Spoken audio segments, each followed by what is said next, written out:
Welcome back, DIVEBOMB IndyCar Podcast, and another week's break in between the previous event at the Indianapolis Road Course and between next week's event at Worldwide Technology Raceway. So a bit of a gap. We didn't really know what to do for this week, and then kind of Palou news changed the driver market completely. Obviously, we gave our assessments on the driver markets a couple of weeks ago, but that context has completely changed. So we're going to keep you a bit up to date and look at our envisions how the driver market will change towards 2024. Then after this, we're going to have 3 rounds to take us to the end of the season. But the end of the season, we're going to have 6 months of silly season. So let's get you well prepared for the season. Obviously, this kind of change massively shifted because of Alex Palou. We touched on it quite significantly in last week's episode, so I don't think we're going to touch on the news itself as such.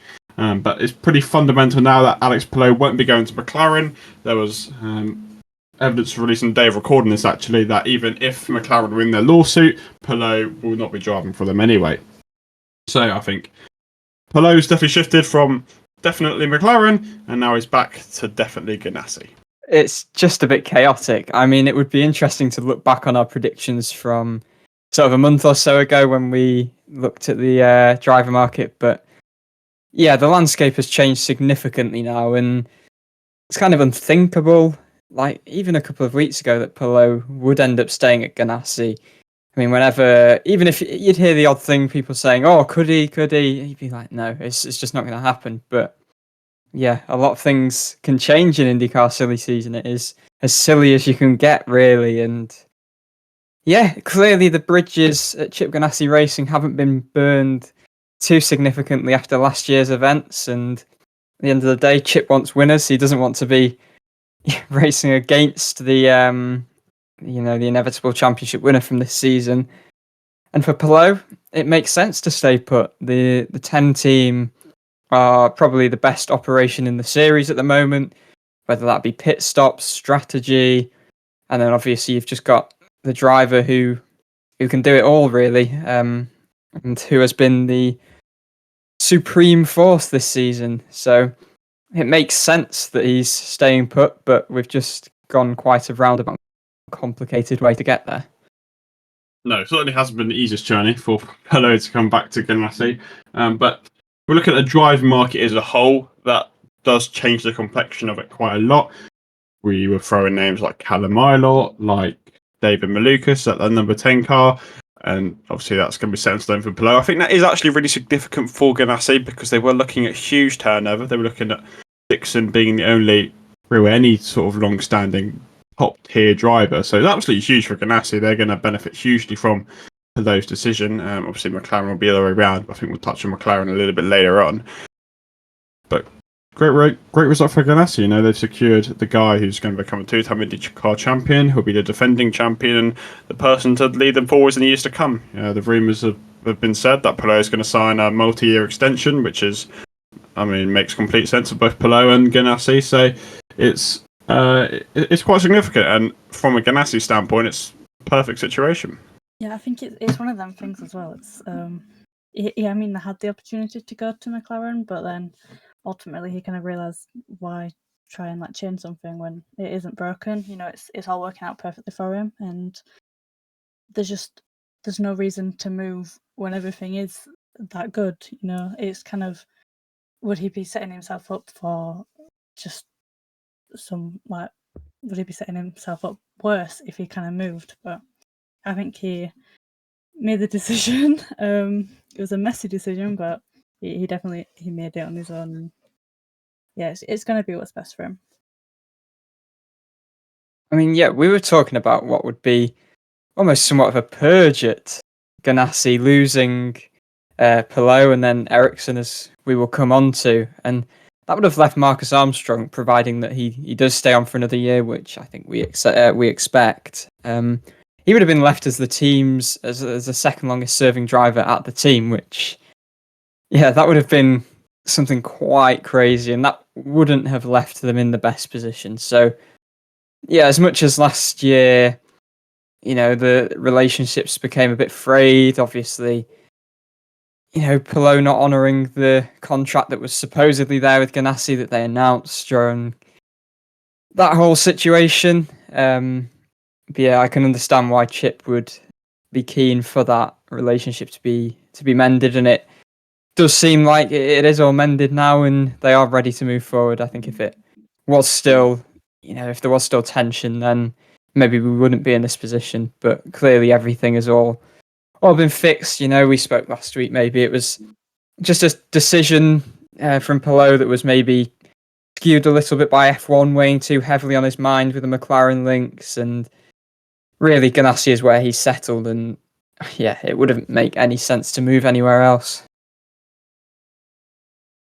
Yeah, and it's a very significant move. I don't think there's really too much to touch on until we get on to the other teams.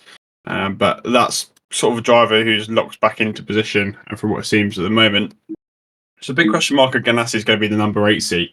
There were rumours not long after we recorded, actually, about Ericsson being offered a contract at Ganassi. Again, the general mood is he's still going to leave Ganassi, likely to Andretti. That leaves a vacancy there, and we were still touching on weeks ago about David Malukas, about Callum Ilott. There were left field shouts like Kevin Simpson, even Devlin Di Francesco. But now that scenario has completely changed through a heroic, well, I say one of performances, but heroic 2 performances by Linus Lundqvist, who's now in pole position for that seat. Yeah, there's still going to be a Swede there, but they are changing the Swede, and yeah, I think Linus has done obviously an exceptional job in the couple of races that he has competed in. He's shown 1-lap speed, he's shown pedigree in the races, and let's not forget for Meyershank Racing, who really haven't had the finest season. You look at Helio Castro Neves, who he's obviously now retiring from full-time IndyCar racing at the end of the season because his performance level hasn't been there. And Lundqvist has come in, immediately been on the pace, on par, even beating Castro Neves at times, and outshining really what Simon Pagenaud even did when he was fit before his accident at Mid-Ohio. So, yeah, it really makes sense. I know it'll be a risk bringing a driver in for what is their rookie season, but clearly, obviously, Linus won the Indy Lights Championship very comfortably ahead of Stingray Robb in second place. It was 90 points or so the margin. So he's proven in the junior ranks. I think his issue has been a lack of funding, unfortunately, meaning that talent, hasn't been fulfilled, but he could very easily have been in IndyCar even last season when you had Kyle Kirkwood and David Malukas making their way up. But yeah, he's getting his chance at last, it seems, and he's getting his chance at a very big team, arguably the best performing team in the series at the moment, and straight away. So there'll be pressure, but he's shown in these couple of races where there's a lot of expectation, there's a lot of pressure on these couple of races he's done to prove his worth, and he's done that. So I have absolutely no doubts that he will excel, especially over the long run at Ganassi, and you never know, could be a potential champion in the making, looking at what we've seen so far. Debut as well. I think if he can do that in kind of the car that he was in, then it's like speaks to what he could do in the higher seat. I think if he was in like a better car, he could definitely be doing better. And his like skill that he showed and kind of that he demonstrated at the races that he did, I think it's amazing. And I think it'd be a shame if he didn't kind of get the opportunity, like wherever he would go. I think he deserves a seat, and I think he would deserve kind of that higher up seat. And it'd be nice to see kind of what he'd do, and see if, like, maybe it may sound rude, but see if it was like a fluke, or to see what he could actually do, and to kind of just, like, once again showcase to everyone that he can do it. And it's like it's the skill that he has. Yeah, it's a very deserved move for Lundqvist, and maybe he's had to wait, but hopefully for him, it'll be worth the wait if he does get a Ganassi seat. Obviously, the expectations are wrong, but Armstrong performs pretty well at Ganassi, and he came into America with no experience, and Lundqvist has already impressed in just 2 races, and I don't see why he can't do the same. And I think he's going to be a exciting prospect. He's got Scott Dixon to learn from. He's got Alex Palou alongside him, quite possibly. So it's going to be a really encouraging move for Linus Lundqvist, and I'm really happy he's got the opportunity there. You know, I would like to see someone like Callum Milot or David Malukas to step up, but I'd equally love to see Linus Lundqvist in the number 8 car. I think that'd be fantastic. Yeah, I think it's a good point you make about Armstrong. Even though it is this elite operation, as I said, arguably the best in the series, they have a knack for really developing these young talents. You look at Alex Palou coming from Dale Coyne. He stepped up and won the championship. And obviously Marcus Armstrong this year has been, he's been really impressive. He's had opportunities to fight near the front. He's been qualifying well. He's already developing in terms of his racecraft, and I have no doubts that Lundqvist, who is more experienced around these tracks, will come in and hit the ground running. Yeah, and just look at Yali Ganassi seat. Dixon's already locked in, obviously. I think we're all in the agreement. Armstrong will stay, and probably he'll go full time as well. So obviously didn't do ovals this year, but I think the general understanding is he's going to step up full time next year as well. Yeah, he definitely seems very keen to step up full time. Obviously, the video at the Indy 500 when he was with Marshall Pruitt right by the track, and he was just bewildered by the speeds. But I think rather than scared, he seemed quite inspired by it, and he was there through the month of May with Ganassi, and yeah, he seems ready to make that step up. He has impressed enough on the road and street courses this year to warrant that opportunity to come back to Ganassi and learning off his fellow Kiwi and Dixon, and he's developing into a very tidy IndyCar driver, and in his second season he'll only develop further. So let's move on to McLaren, because obviously Palou ditching the team is going to be the big factor for them. So obviously Felix Rosenqvist is currently occupying that seat. He's a quite significant question mark, because McLaren like Rosenqvist, Pato Ward and Alexander Rossi quite like Felix Rosenqvist, but there's rumours circling about Rosenqvist might be leaving the team anyway, regardless of the Palou situation, which is interesting, because you feel Rosenqvist maybe is the weakest link of that McLaren team, but he certainly got his moments. He's got pole in Texas in the last 2 years. He's very strong in the Indy 500. He obviously got podium in Detroit, so he could do it on his day for sure. But it's an interesting situation. Where does Rosenqvist leave? Does he stay? Does the team want him there? Is it time to move on anyway? They've been threatening with him being removed from the team 2 years in a row. Is it just time for him to go anyway?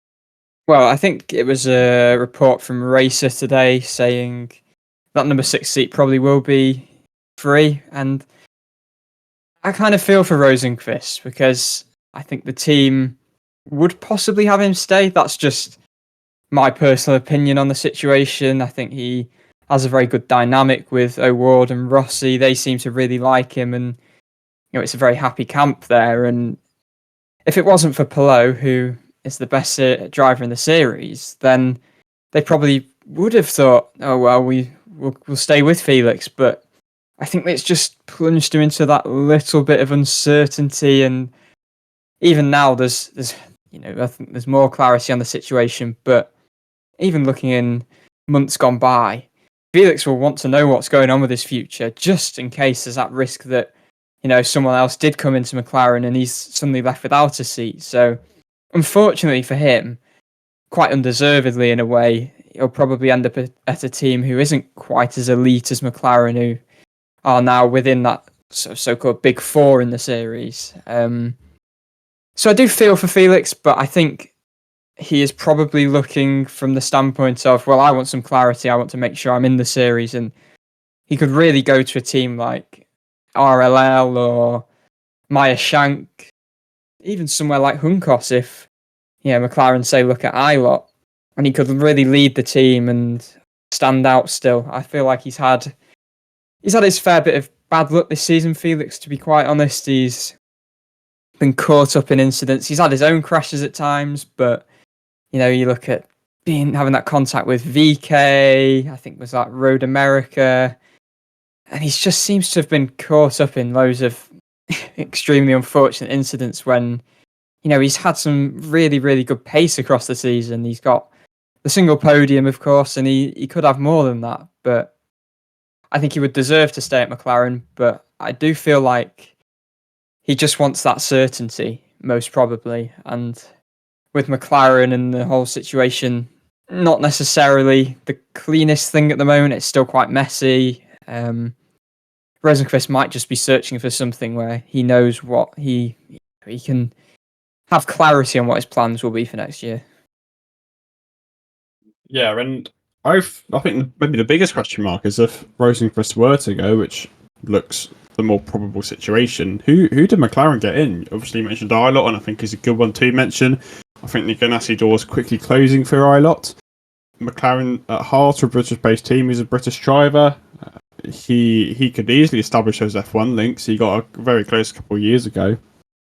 And I think he'd be a good option for McLaren. It'd be a nice step up from Juncos, and I think he'd perform quite well there. I don't really see any other drivers McLaren would kind of go for. Obviously, they were rumoured of VK last year, but I don't think that's a particularly viable option. And look at the rest of the field, maybe you could do someone like Malukas, but his future's pretty well understood right now, and it's probably not going to be at McLaren. So I think if we do look at anyone, Ilott really seems the only feasible option. Obviously, the Chevy links help with Ilott, and really, he's just impressed so much across these 2 seasons. I know he's maybe been fairly quiet this season, but he's still 16th in the championship. I think a lot of Juncos' problems this season have been qualifying. Ilott, he's been qualifying, his best qualifying in the year is 15th. He's been qualifying even in the 20s. Yeah, in the races, he's still been making up a lot of positions. Obviously, started the season with a 5th at St. Pete. Yes, that was a chaotic race, but he built on that even in Texas with a 9th place.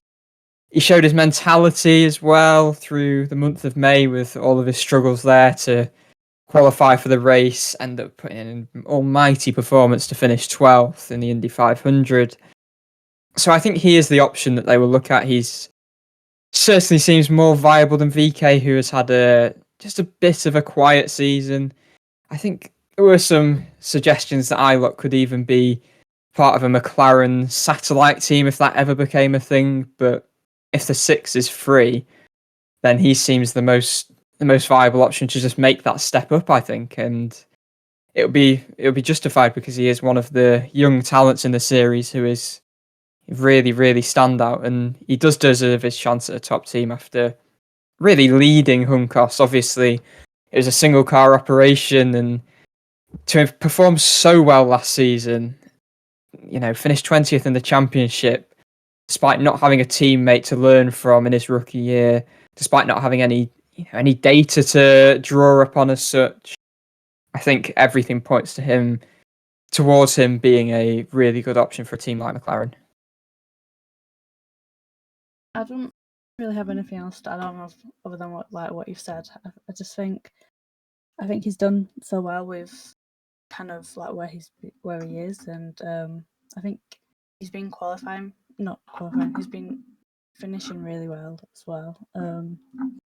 Yeah, there's just not much else to say. I think if he would move on to McLaren, I think he would prove to them, and like he'd show up and he'd obviously try his hardest, and I think he'd really, I think he'd improve further with his qualities and with his ending. I think he'd just really, I can't think of the word, but he just really proved to them and kind of, he just deserved to be there.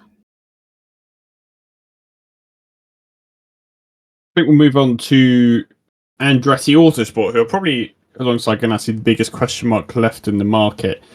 Herta and Kirkwood are locked in for next year. So the big question is over the 28 and the 29. Now, let's go on to 28 first. This one's got a pretty clear picture. Stark news for Romain Grosjean. It looks like he's going to be out the door at the end of the season. We touched on it last time. He's going to have commitments with Lamborghini and IMSA. And the guy to replace him will odds on be Marcus Ericsson. DHL will be leaving that car at the end of the year, it's understood, with Grosjean. not obviously they're not linked, but Ericsson would be probably an upgrade, and Grosjean, Grosjean's had a tough old year, and Andretti just really hasn't worked out on the whole. And after some of his weird comments in the media, Michael Andretti spoke quite critically of him, and maybe, well, not maybe, it looks like his time will be up at Andretti. Yeah, I can understand fully why for the team this is a decision they are going to have to take. I think, obviously, Michael Andretti mentioned about some of the negative comments Grosjean's made when, it hasn't been going his way in races, and he's been making these errors, and he's sometimes been quite critical of the car, and it's not good for morale, and that's one side of the coin. And then the other side of it is that simply Grosjean has been wildly inconsistent, and you look at Ericsson, who, yes, he might not be getting consistent podiums, but he is one of the most consistent drivers in the series. So you are going from a guy who is incredibly unreliable, who unfortunately has been costing a lot of money through, the damage to the car. He's been crashing on a fairly frequent basis.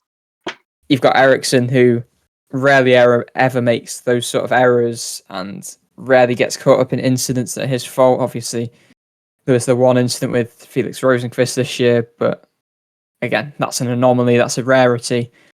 And Ericsson's just the perfect option to replace Grosjean, really. And it's a shame for Grosjean because he has shown in parts, the pace he really does have. He's had some exceptional qualifying performances. Obviously, the pole to start the season at St. Pete.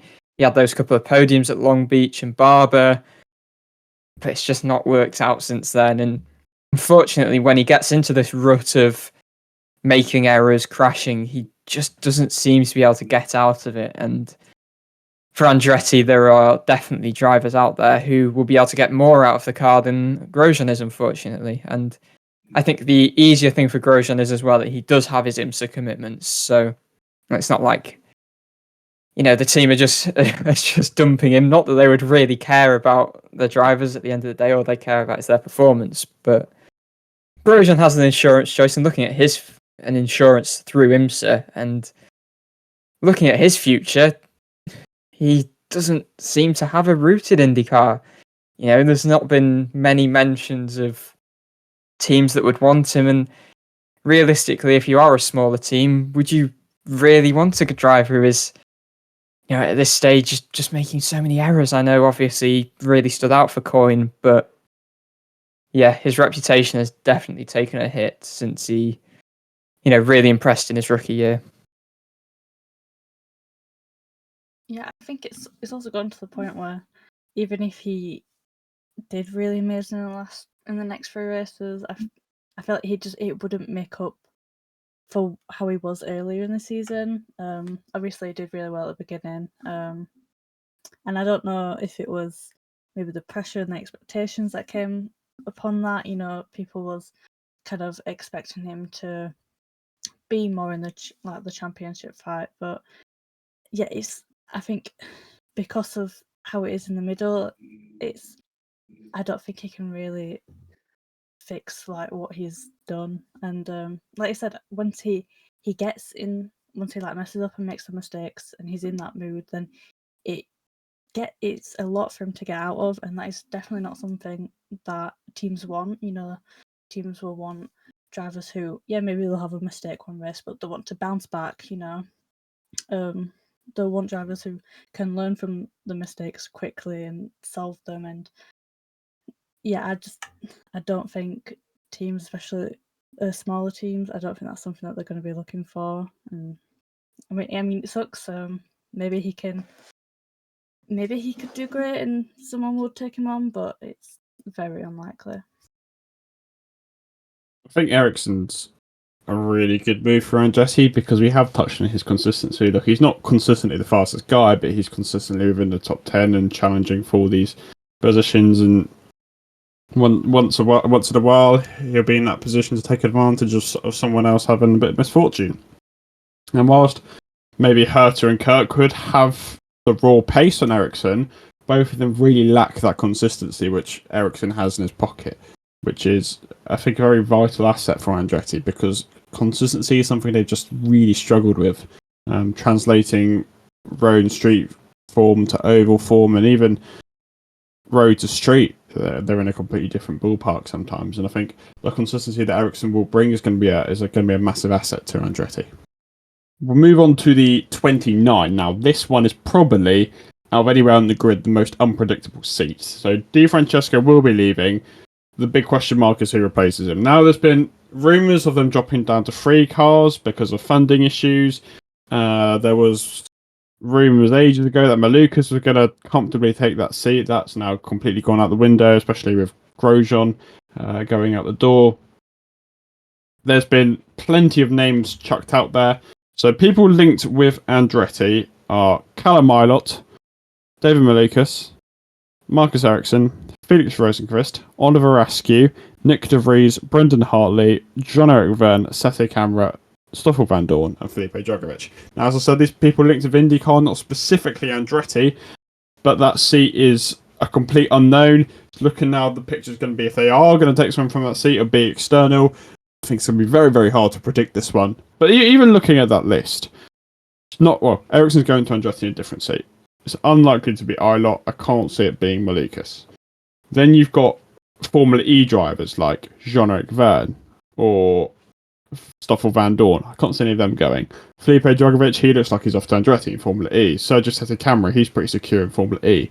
Then you're looking at Oliver Askew, and that's going to be really left field. And if you want to go even more left field, you've got Brendan Hartley. So it's crazy one. I don't think any of them will get it, but maybe they drop to 3 cars. Who knows? That's the thing about this seat currently. Yeah, I don't think dropping to 3 cars would be massively unrealistic. I don't know if I expect it to happen. Obviously, the 29 is outside the leader's circle at the moment. The team are losing the funding from DHL, but at the end of the day, Andretti are an organisation, obviously partnered with General Motors, who are looking, they've got ambitions of Formula One, so it's not necessarily like they are lacking as such. I'm sure they'd be able to run that car. I think I'd like to see Felix Rosenqvist in it, to be honest. I spoke about it earlier, but I feel like he doesn't deserve to lose his seat at a top team. I think it's really unfair, the situation he's been in with McLaren. Maybe it's got to a stage for him that he just doesn't feel that wanted at McLaren with all of the Palou preferences, and I don't know. I just feel like Rosenqvist would be the one, especially with Malukas looking unlikely. Ilott possibly an option for McLaren. Rosenqvist would be a good option for Andretti, I feel. I feel like he's in...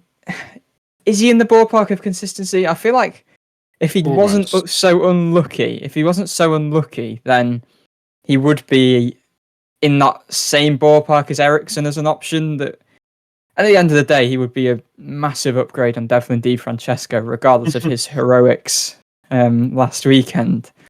So I'd like to see Felix, but yeah, as you said, it's really unpredictable. It's hard to tell what's going to happen.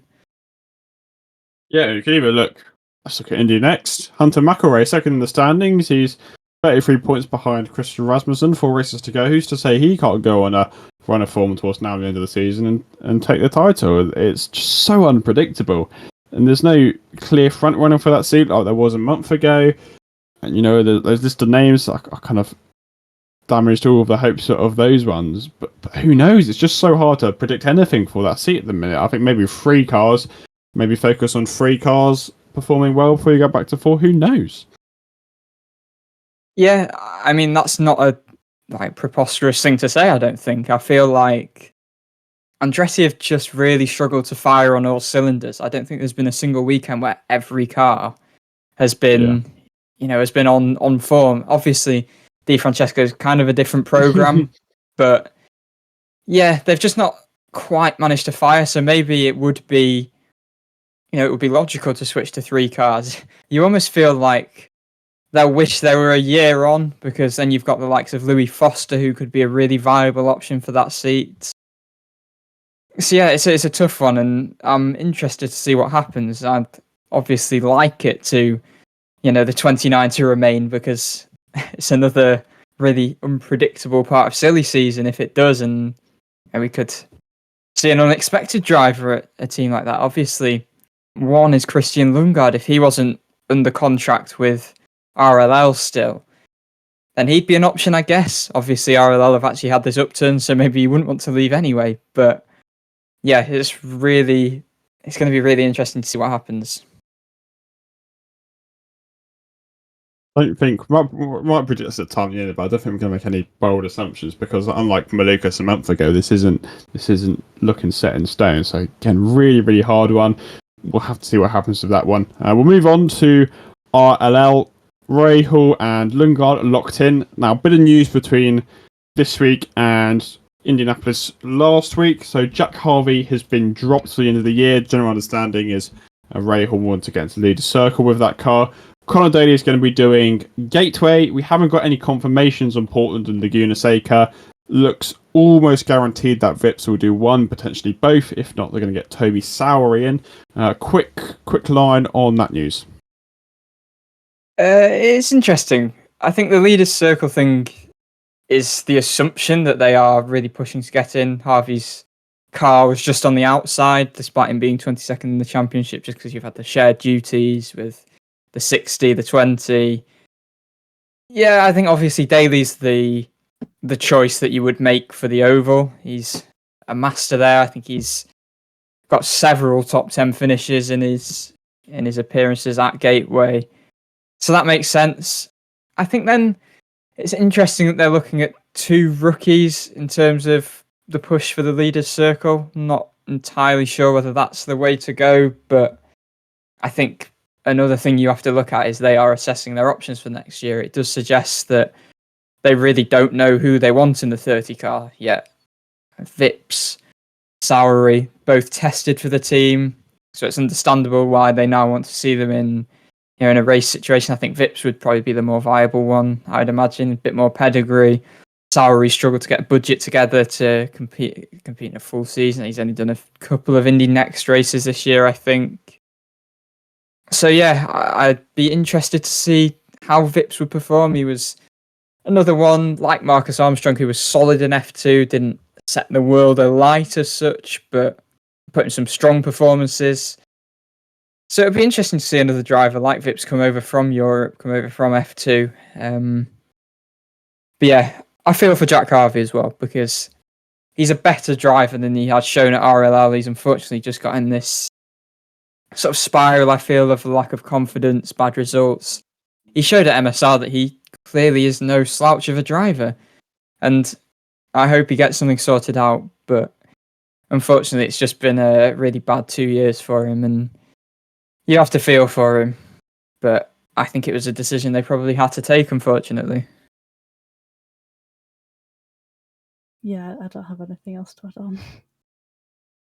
Rahal trialing cars, some of you actually seen before. So if you cast your minds back to 2021, when they had a full-time two-car operation, they were looking at three. They tried out Santino Ferrucci, they tried out Christian Lundgaard, they tried out Oliver Askew. Lundgaard was the one chosen, and it's going to be an interesting scheme what they do again. Now, obviously, that 30 car is up in the air, unlike the other two. Rahal said they wanted a driver with experience, which is interesting why they want to test out Vips and Sowery.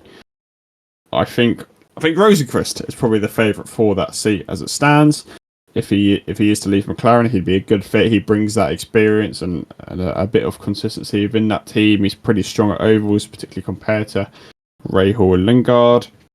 So I think he is a very decent option. I think Vips is also probably a preferable option than Sowery, but Vips brings in a bit more hype, a bit more excitement, sort of more youth, that youth enthusiasm we see people like Lundgaard and Nylot.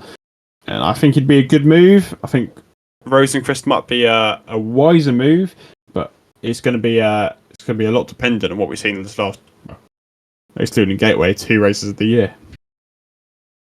Yeah, I think this would probably be the second best option for Rosenqvist after Andretti, if that is even at all feasible. Because obviously RLL have had this massive upturn on road courses and to a certain degree street courses, obviously with Lundgaard taking his win in Toronto. So that would really still give Rosenqvist a chance to fight near the front of the grid, which, as I've said, he deserves.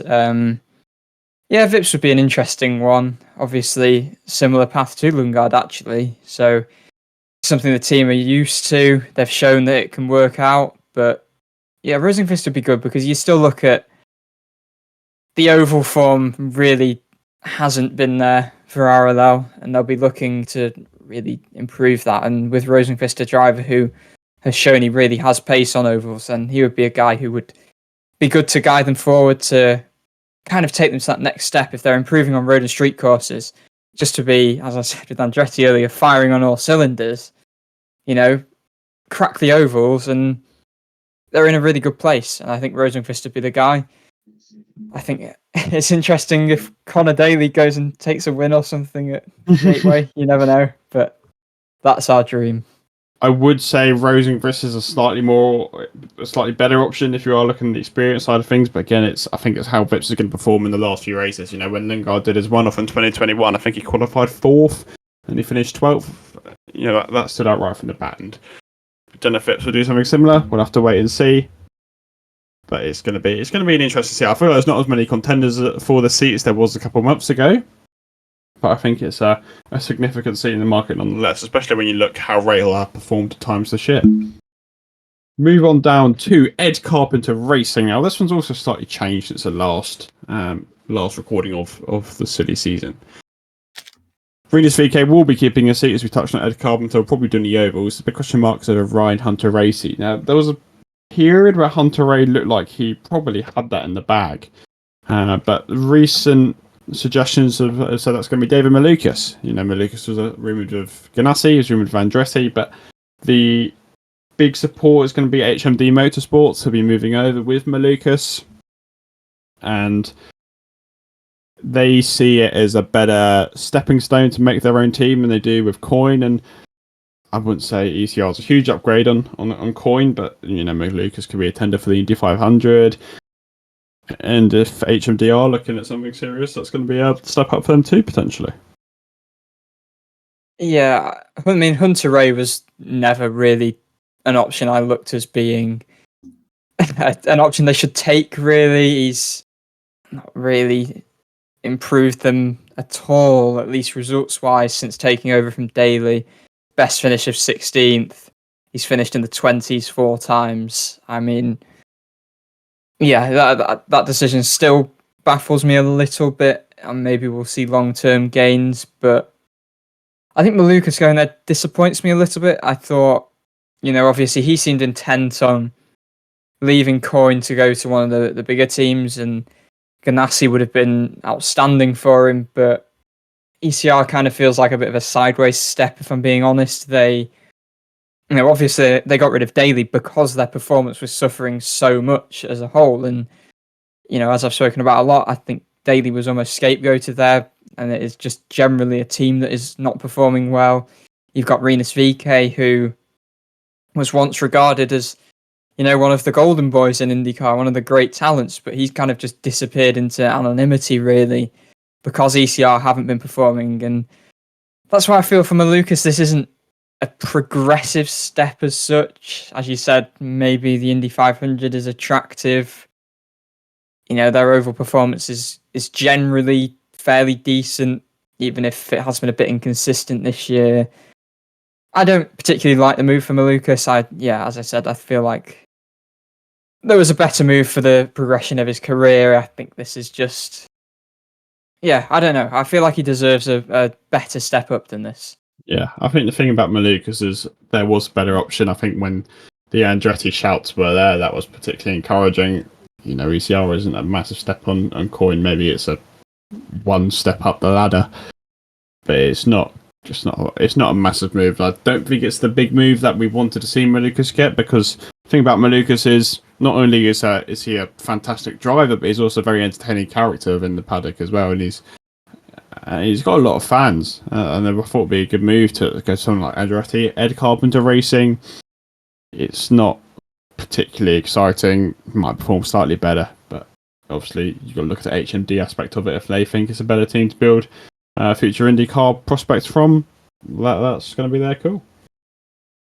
I mean, he is such an exciting talent. He has outdriven that Foyt car. coin car. Sorry, he's outdriven that coin car, and yeah, I mean, just look at Gateway last year, finishing second. He's putting that sort of performance, and Ed Carpenter Racing just doesn't feel like the best he can do. I'd be interested to know why Andretti is seemingly off the table.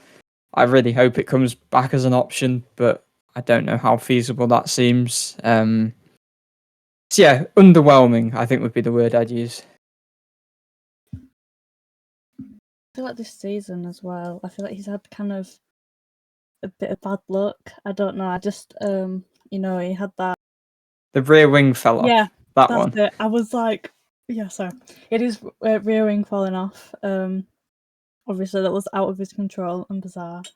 And I feel like there's been other little things that can't come to mind right now, but I know that like a bit of bad luck has happened, and I know that he is really trying as well, kind of behind the scenes. Well, I don't know him personally, but he seems like he's really trying to fix them, and I feel like he could do much better as well. I feel like he could.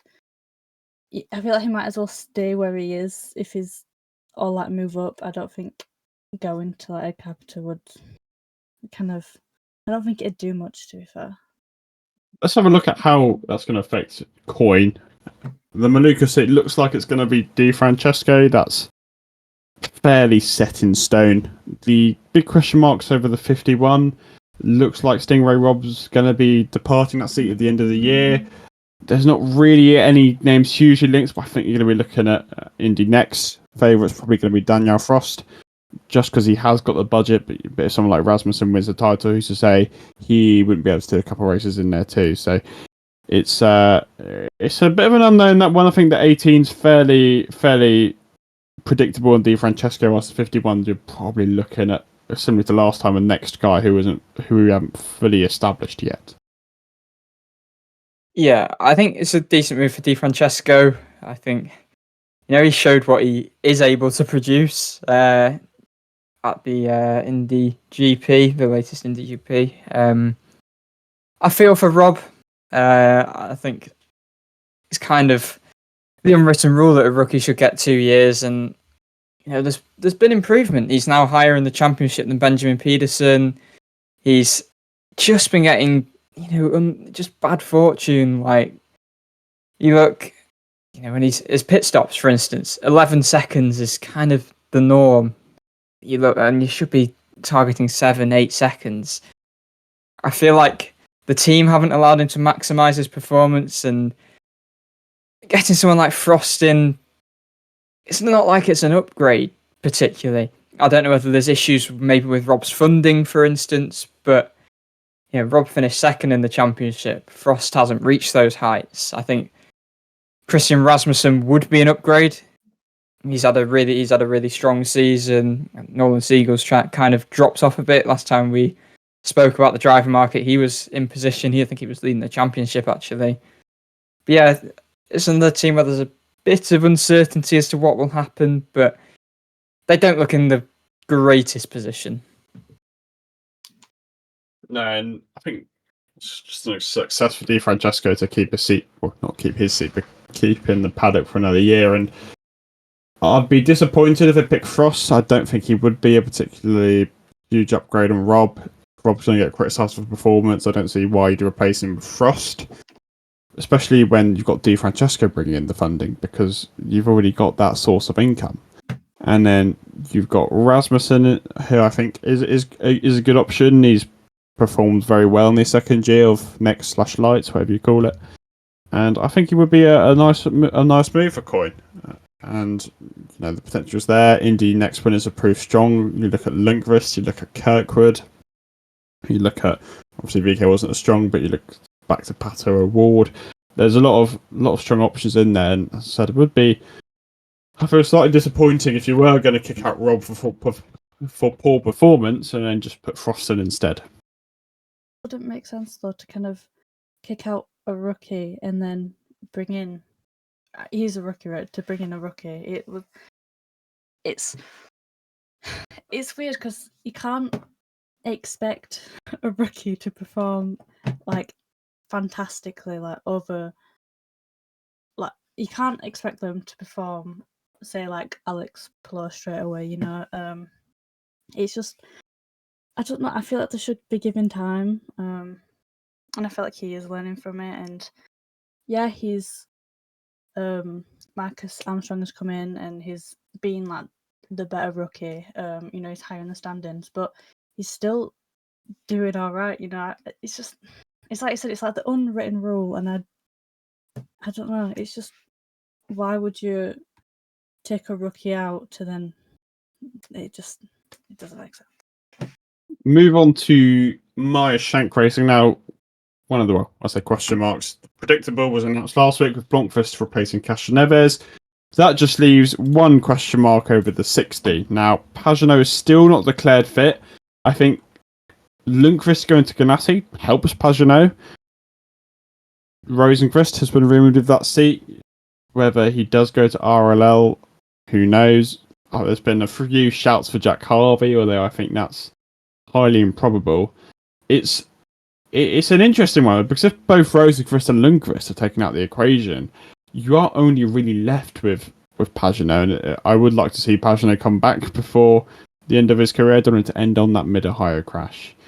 But you look at it, and there's not too many options about. Yeah, it's another one of these that seems to kind of hinge on a lot of different things. You know, who ends up in the 29? If that's Rosenqvist, then maybe he does. Then he wouldn't end up at MSR. Then again, does Rosenqvist go to RLL? If he doesn't, then maybe he becomes an option for MSR. But yeah, I kind of feel like Pagenaud is the logical choice to stay. I think I can understand why Jack Harvey may be considered. I don't know if he is being considered or not. But again, would you put him in over Pagenaud when you look at Harvey's recent form at RLL? Even though he was, you know, generally quite successful at MSR, you probably wouldn't. I think I can just see a return for Pagenaud, really, just on the basis that, yes, maybe he's not done a fantastic job, but there's no one better out there if you lose Rosenqvist to a team who, you know, are more attractive. Yeah, and the only other name I've seen thrown out there, I doubt you guys are too familiar with Colin Braun. So he's Maya Shank's IMSA driver alongside Blomqvist. I think that would be adventurous. I think that would be a bit too brave from Maya Shank. I don't see why you wouldn't keep Pagenaud in that seat. Keep him in for another year. You can help picking up mentor Blomqvist. You know, Pagenaud's an Indy 500 winner. He's a series champion. He's going to have that experience in mentoring someone like Blomqvist, who, although is very exciting, he will need that nurturing initially. So I think Pagenaud is going to be the logical choice. If Rosenqvist pops up, he's a much better choice than Pagenaud, in my opinion. But it kind of, as you said, it just hinges on what happens in these other seats. Yeah, I think that's the one thing you need an experienced head alongside Blomqvist coming into the series as a rookie. You can't just throw another rookie in there. Yeah. It would be ambitious if they wanted two rookies in. I feel like a lot could go wrong, and it's just. I feel like other teams may have tried it once or twice, but for that to go well, it would be like very, very rare. Yeah, brave choice. Working our way down the field, let's go to Juncos. Canapino hasn't been confirmed. I think budget's the issue, but Juncos want to keep him. Canapino is impressed enough. I think he's going to keep his seat. The big question mark's over Ilott, because we've obviously mentioned Ilott to McLaren, but there's never really been anyone rumoured of replacing Ilott. Maybe Juncos do drop back down to one car, but maybe they pull in another random like Canapino. Again, I've seen a shout for Harvey just so they have an experienced head. I think you'd want an experienced head in that car. Again, there's not many options going around at the minute, so it depends where Ilott goes to McLaren, but I think it's another one.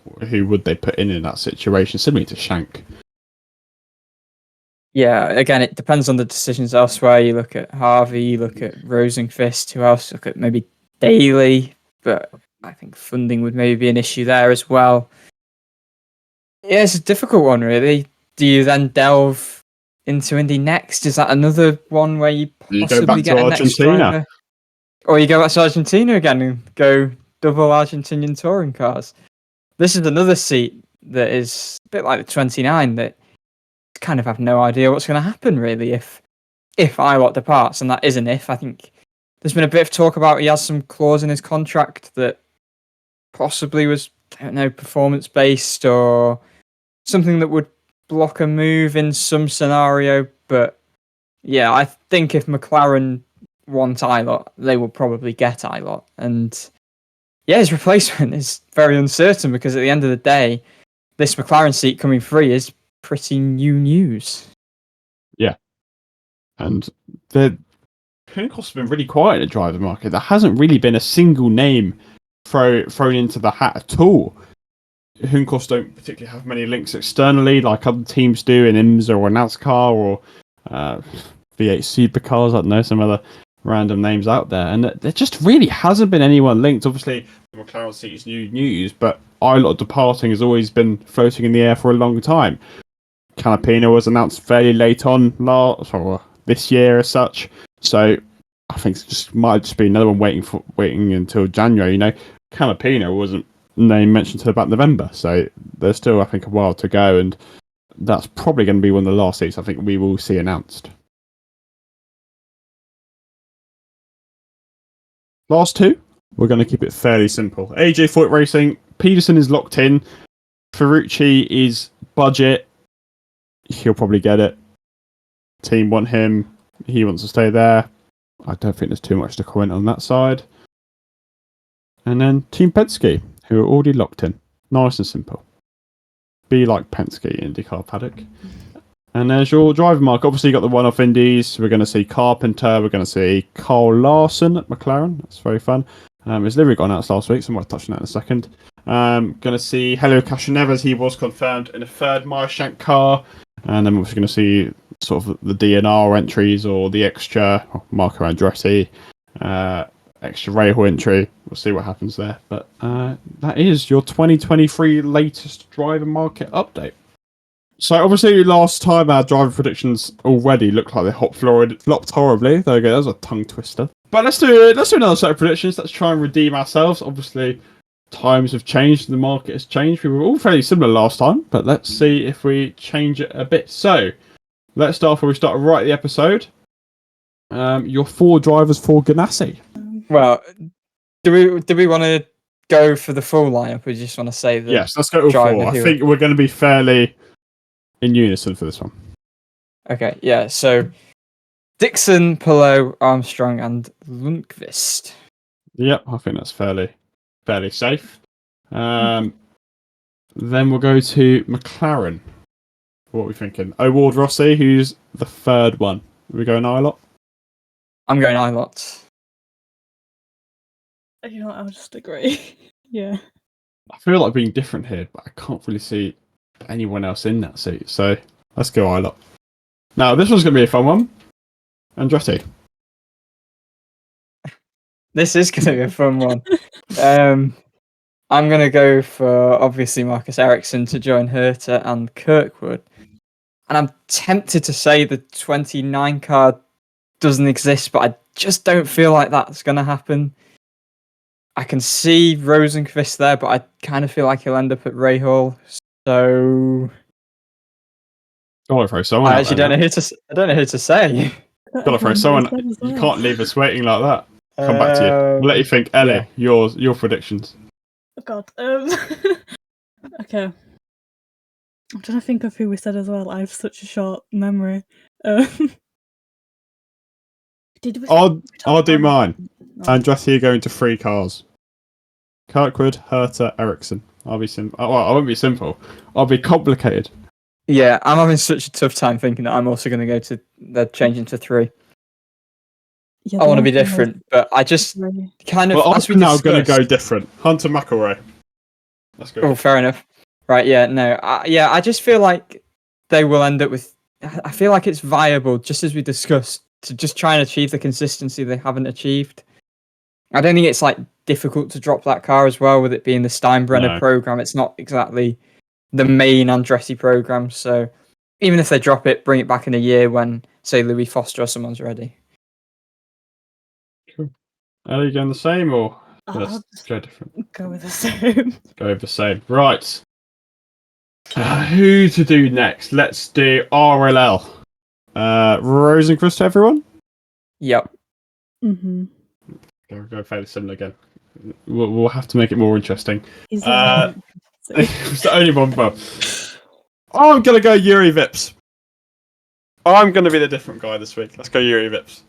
I'm probably going to be completely embarrassed at season's end, but I want to be different. Let's go Yuri Vips. Who to next? Let's go to... Let's get Penske out of the way. Foyt, agreed. Ferrucci Peterson. Yep. Mm-hmm. Yeah. Let's go... Coin. Let's go Coin.